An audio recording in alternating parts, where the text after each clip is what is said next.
2020. Labour have lost the general election. America is about to start World War III. The money required to save the planet from destruction is in the hands of a few people who spend it on fancy dresses and flinging cars into space. Everything is bad. You want to change things for the better. Doing so requires an understanding of the things you want to change. But the more you know, the worse it all gets. The world is a horrible, disgusting, brutal place, and if you know that, then how can you even function, let alone be happy? Most solutions to this kind of moral conundrum that I've seen are unhelpfully binary. A particularly poisonous yet popular solution is that since the world sucks and everything in it is terrible, you may just as well forget about it and have fun, because life is short and you've only got one. Part of the reason for the popularity of this philosophy is that it relieves the individual of all but the most menial of responsibility. Straightforward gestures such as donations to charity, the waving of a rainbow flag, words of sympathy and condemnation of blatantly bad behaviour is all that's required for individuals to feel good about themselves, as well as building a progressive image by cashing in on the desperation of society's most vulnerable. Love is love and pride is for everybody. Now let me do whatever I want, and while you're at it, buy my merchandise. It's a show. A performance for the general public who don't realise that these gestures aren't enough to measurably help, while providing a smokescreen for the same individual's harmful actions. And while some co-opters may be oblivious to this, others are only too aware. A literal homophobe like Trump would never do this if the LGBT community could actually benefit from it. Token gestures also help to push the fantasy that bigotry is contained in the form of a few slur-slinging villains in a world that is otherwise just and equal, instead of being entrenched in society and all of us as a result. And while this has the factual accuracy of a picture book for 5-year-olds, the mindset prevails simply because it is easier to deal with. After all, if you realise that the enemy is in fact present in everyday life, then you have to face that enemy every day. And it's hard to be carefree if you care. It's hard to relax when you know that there's always something to be done. And it's hard to keep hope when the odds are stacked against you. I don't know if it's possible to immerse yourself in this stuff without hurting yourself. I mean, my own experience has not been exactly trauma-free. I wouldn't say that I went from brain-dead zombie to rabid SJW in the space of a couple of years, but the process definitely accelerated in that time. And as a result, I had to undergo a similarly quick learning process in order to learn how to deal with it. Over my adult life, I've suffered from depression and disordered eating alongside a bunch of chronic conditions affecting my skeleton and nervous system. I further damaged my health by engaging in one damaging relationship after another, which, much like my physical health, incrementally got worse until I found myself knee-deep in the world of online BS with absolutely no idea how I'd got there. You see, previously, while on a vaguely progressive bent, as is wont to happen when you're a brown disabled tran, I didn't really understand fully what structural oppression was, and I didn't know anything about the online world at all. As I educated myself, I developed symptoms of anxiety. After suffering intense background stress for a couple of months, my physical symptoms maxed out and I ended up in hospital and spent the next few weeks high on opiates. Another couple of months and a dollop of trauma later, and I entered social justice YouTube with anxiety so severe that I struggled to leave the house. My physical pain and fatigue got worse to the point that I had to quit my job, and remains debilitating enough that making videos can be quite a struggle. Apologies on that note when my uploads are late. And yet, despite a lot of things getting worse, I'm okay. More than okay. If we were to define happiness as the state of experiencing good emotions and an absence of bad ones in a decent enough ratio that you're mostly alright and able to function, then I'm happy. Which is weird, what's going on there? Don't seek happiness. Happiness is like an orgasm. If you think about it too much, it goes away.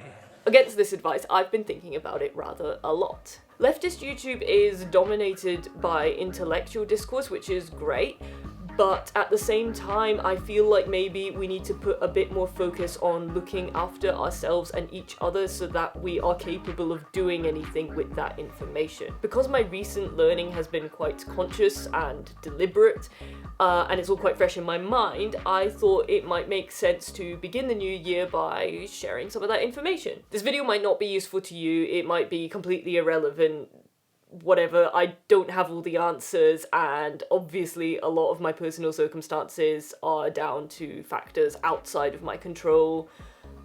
Take it as you will. Without any further ado, I present Defeat and Despair, a self-care guide for queers, SJWs, and all those who suffer from giving a shit. Part 1. Be the Doug. For the sake of this video, I think it's useful to define happiness as a non-intellectual experience rather than the automatic result of privilege. Thinking, oh, I have supportive friends and family, I'm so lucky, or, oh, I have a roof over my head, that's great, some people don't have that, is not the same thing as experiencing a positive emotion. You can think all of that stuff and still feel shit. And then you'll feel even more shit because you're not being grateful for what you have and you're a terrible person and you're not achieving anything by thinking any of that either. Sorry, folks. I need to have a word with you. Picture a Doug in the back seat of a motor, going down a motorway at 70 mile an hour. Now, a Doug doesn't worry itself about how everything works. A Doug doesn't go like, you know, what's this all about? What's this all about? This can't be possible. What does this all mean? How can we be going this fast down this motorway? This thing hasn't even got legs. How's it all work? A Doug doesn't question the physics of what's going on around it. It simply sticks its head out the window and enjoys the sensation of that 70 mile an hour wind in its face. The way it makes its ears flap about, the way it makes it feel like it's flying down the street. And how is a Doug able to be so chilled out about everything? Because it doesn't think about everything so much. Be like the Doug.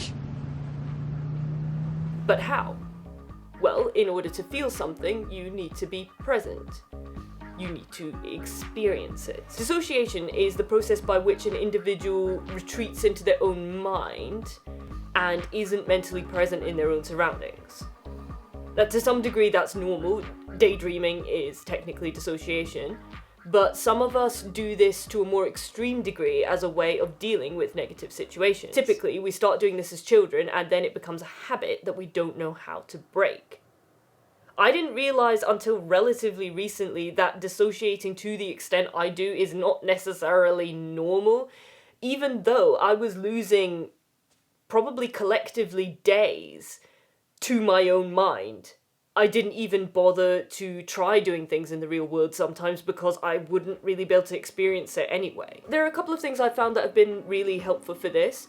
The first is identifying when you are in the present moment, because there are generally some things that cause people to just do it automatically.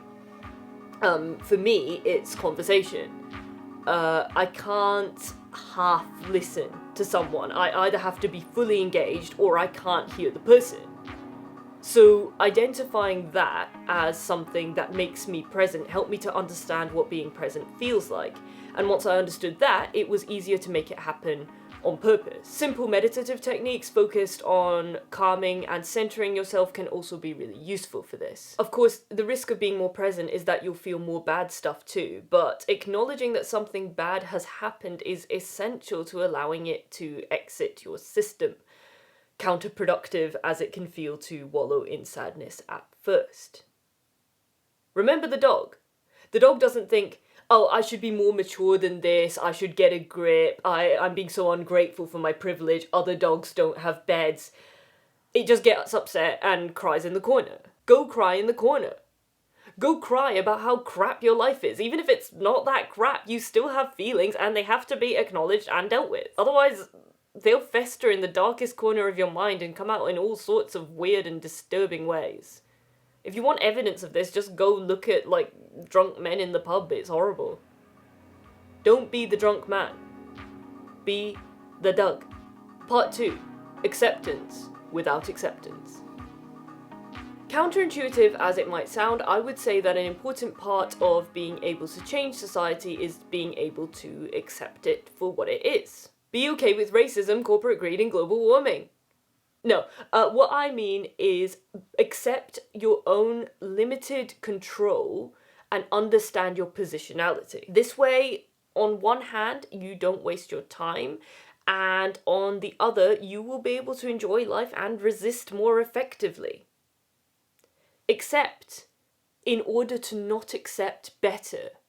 This does make sense, it's just that the English language can't handle all my high-level important ideas. A lot of us waste time believing in falsehoods or trying to assert a reality that just doesn't exist.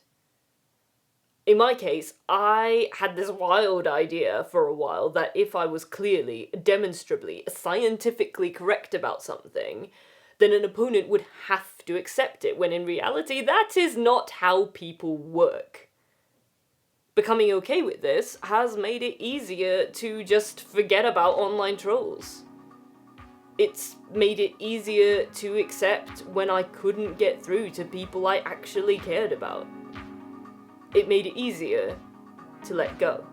Knowing that problems are systemic also helps me to feel less angry with individuals and more focused on the institutions and structures at play. Which is not to say that individuals shouldn't be challenged or held responsible. We make up the system, and therefore it's only by educating each other that we can hope to change it. But understanding why people are the way they are, for me, helps to take some of the sting out of bigoted actions and words. Things are bad, and the future is frightening. I don't have anything reassuring to say about that.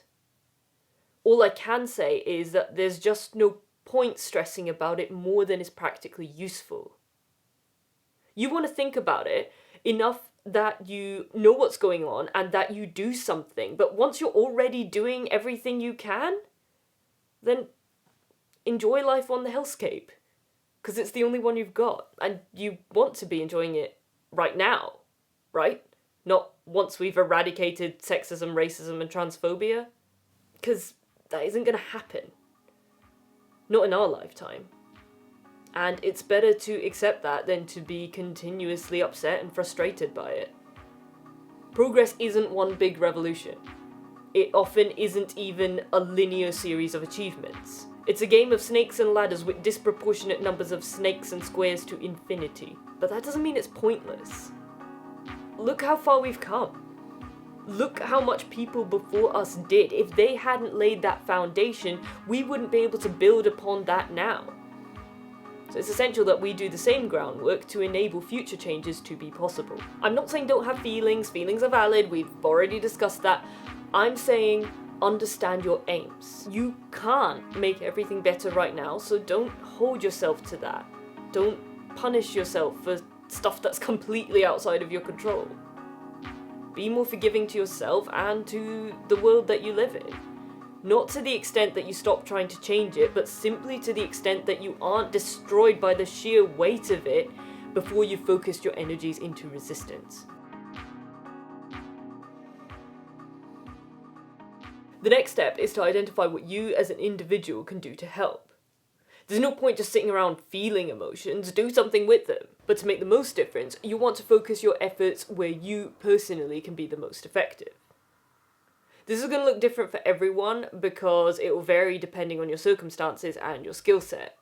You shouldn't necessarily seek to emulate others because they're doing what they can and do best, and you need to do you. You need to think about what you can bring to the table, channeling your own specific abilities and resources into the area where they can be the most use. It's also important that you take into account your own personal limitations and circumstances and factor that into your activities, including giving yourself time to rest. And by that I mean actual, proper, scheduled rest, not days that you're meant to be working, which you spend stressing about not working. Of course, if you need to take unscheduled rest because something's come up, or you're sick, or you're stressed, then it's important that you do that too. Again, this feels counterintuitive. It feels in the moment like it's a better idea to just push through and get the thing done, but in the long term this will just result in you burning out. Think long term and pace yourself properly. I'm not going to go into the various forms of praxis and direct action in this video because on one hand it's not the focus, and on the other I'm not the right person to be talking about it. Until I found YouTube, I was quite limited in terms of how I could contribute because of my health issues. But then when I was introduced to YouTube and the world of online discourse, I realised that I could combine all of my pre-existing skills into something useful. I'm not trying to say like my channel is so great or anything at all. All I'm saying is that right now, I think this is how I personally can contribute most. And I can't really ask more of myself than that, and neither should you. When choosing your activities, remember to do what works best for you as well as what you can best work for. Again, this ties into accepting the situation to a certain degree. You've got to do what you have to get by and survive and be healthy, whether that means taking a job at Starbucks or keeping mostly out of the discourse for the sake of your mental health. Part 4. Online presence. Let's now specifically focus online for a moment, where we are all right now. The Triune, I don't know how to pronounce that. The Triune brain response, otherwise known as the fight-flight response, is a mechanic designed to help us deal with danger. When a threat is recognised, the frontal lobe, which is the bit of your brain that does all the thinky things, goes offline, and the limbic system, which is the primitive bit of your brain, takes over and squirts adrenaline everywhere, speeding up your heart rate and breathing and getting you ready to fight, fly, or freeze. Which might have been useful in the days when we were being chased by saber-toothed tigers, but in most modern day situations it's not very helpful. Something as insignificant as a tweet that criticizes something you care about is treated by your brain in a similar way to a physical attack. Your primitive brain doesn't know that the other person isn't there in the room with you, and your intellectual brain can't help in the situation because it's been switched off. That's why it's so hard to concentrate when you're having an anxiety attack. Now, most animals process trauma immediately. The trauma happens, the body has a response, and gradually the animal returns to a resting state. Please observe the following clip where some researchers randomly shoot a polar bear and force him to provide a demonstration. If you watch that animal after he finishes convulsing, you'll see, because he's aware of the fact that we're all around him, and it's a very stressful experience for an animal like a polar bear. After he settles down, and then he'll start doing a couple of deep breaths, and then he'll breathe really nicely, and it'll really... Now look, here he goes. See how he's breathing there now? You can see, so that even though it looks a little unpleasant to look at him convulsing like that, in fact, it lets off all that stress, and he then is able to relax and sleep the thing off. The trouble with humans is that our fight-flight response is constantly activated to a very small degree, and to a much larger degree in the case of people with anxiety. Because we essentially exist in a permanent state of mild fear, we're never allowed to fully return to a resting state. The stress is constant, and we're barely able to acknowledge it, let alone process it. Therefore, if anything, however small, makes you feel anything negative at all, it's important to acknowledge it and to process it, like we discussed in the first section. With that in place, the next step is simply to reduce the amount of sensory information that you receive in the first place. Staring at a screen non-stop isn't particularly good for you anyway. It can cause sleep issues and a condition known as computer vision syndrome, which is basically like repetitive strain except for your eyes. Blue light filters are popular at the moment, but the evidence that they help with eye strain is non-existent, and the studies showing that they help with sleep issues are inconclusive. Ultimately, it's important to prioritize non-screen activities in your downtime if you spend the rest of it glued to a computer. Exercise is obviously important. It releases feel-good endorphins and it's good for you in all the other ways. But otherwise, anything that isn't work, like reading or board games or gardening or literally just anything that you want to do genuinely because you just want to do it and not in order to post it on Instagram or something. If you have to do it for any reason, then it counts as work, not as a hobby. When it comes to actual online activities, there are a few very specific pitfalls that it's wise to be aware of. which is the subject for a whole other video, so I'm not going to go into that in too much detail just now. But I'm assuming that we can all agree that Twitter is a hell site. Avoiding it altogether is often not practical, but it's still wise to restrict or plan your time on it. I use a bunch of site blocking apps to either control what I can see on certain sites or to restrict my time on them. I'll link to a bunch of them in the description. But other than that, I just try and get off the computer when I don't need to be on it. Like, for example, last year I started reading books again after a few years of not reading them at all, actually, and I think it's done wonders for my mental health. I'm not saying social media is bad or that the internet is evil. Obviously, that is complete nonsense. The free-for-all nature of the internet has been essential in exposing some of the deceit that exists in mainstream media and helping progressive movements gain traction, as well as providing a place where minorities, for example, queer people who are unable to be out in real life, to connect with others with similar experiences. Several of my closest relationships now are with people I initially met online. But the most significant relationships formed online are the ones that develop into something more than a couple of DMs on Twitter can offer. Text-based relationships can absolutely be valuable, and I don't mean to disparage them at all, but they are limited.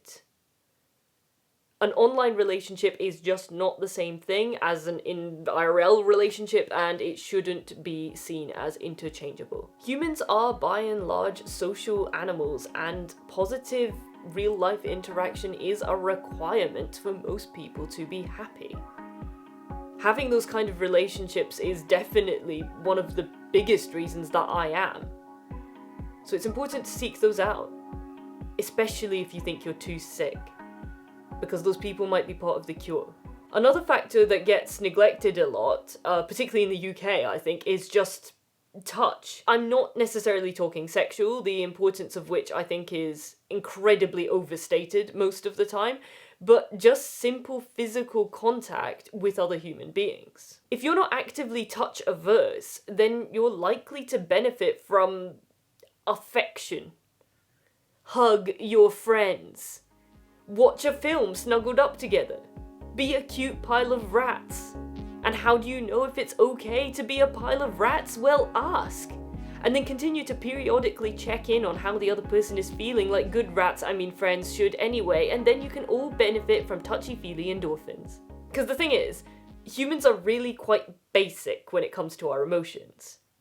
As long as our basic needs are met, then our feelings are often more to do with the chemicals going around our body than how happy we ought to be based on our privilege level. Otherwise, you wouldn't have every rich YouTuber coming out about their depression and a weirdly high number of successful white men throwing themselves off bridges.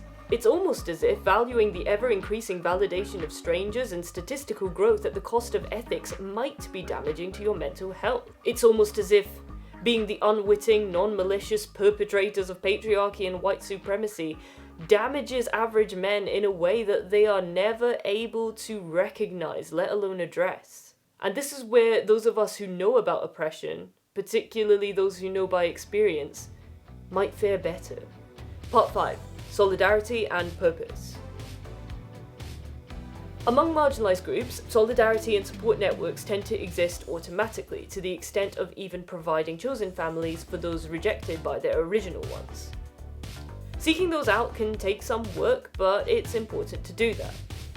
Again, to avoid toxicity, try to do this in real life as much as possible and not just rely on the internet. Mental and physical conditions can have a serious effect on communication and socialization, so remember to check in on your friends and to reach out yourself when you're having a bad time. The final thing to remember is that we, by which I mean everyone with an understanding of systematic oppression and the will to do something about it, have the advantage of a sense of purpose that is good. Most of the time, the fact that I'm doing my best to contribute in whatever small way I can helps me to not spiral into an existential crisis. I like who I am so much better now that I stand up for myself and for other people. Because it's the right thing to do. When you know what to do and why you are doing it, you aren't vulnerable to the same lethargy, the same emptiness, the same lack of fulfillment that afflicts the lives of those who have everything they could ever want and yet are still unhappy. It's still a lot, of course, and I do find myself still wishing sometimes that I could just be a dog and not think about anything except the experience of life itself. But a dog doesn't have the power to change the world around it. You do. The trick is letting yourself be just dog enough to use it.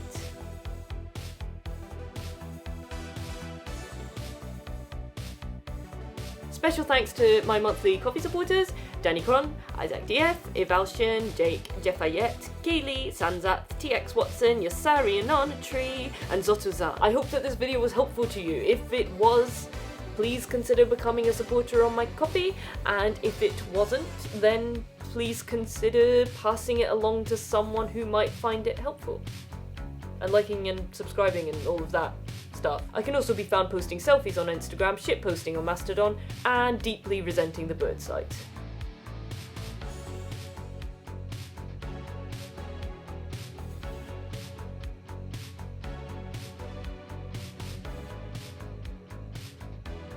This year I'm planning on doing a bit more music. I've got some collaborations coming up which should be fun, and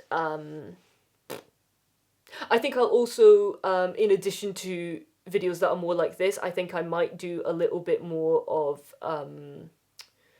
kind of like media commentary type stuff, similar to kind of what I did with the Bo Burnham thing. So like stuff that relates to a wider argument or a wider picture, but like that is just slightly less stress and less stuff to do. As my first video of 2020, I'm going to use this opportunity to thank everyone for your support so far. Last year was intense. Many things about it were terrible. But I feel like I've personally grown a lot. And this seems to be a feeling that I share with a lot of other people. Like 2019 seems to be the year that loads of people just thought, do you know what? I've had enough. I'm gonna do something. And that was the year that they did a revolution. Whether that was joining a political movement or just something as personal as living as their authentic self. Many of the things I said in this video solidified for me last year, and that's why I thought I would begin 2020 by sharing some of that stuff with you. I really struggled to do this video because on one hand my disability is getting worse, and on the other hand it just felt a lot more personal than usual, and I sort of don't think people are going to want to hear about that or something. So yeah, I hope that it was helpful to you, and thank you again for your patience, and I don't know how to end videos.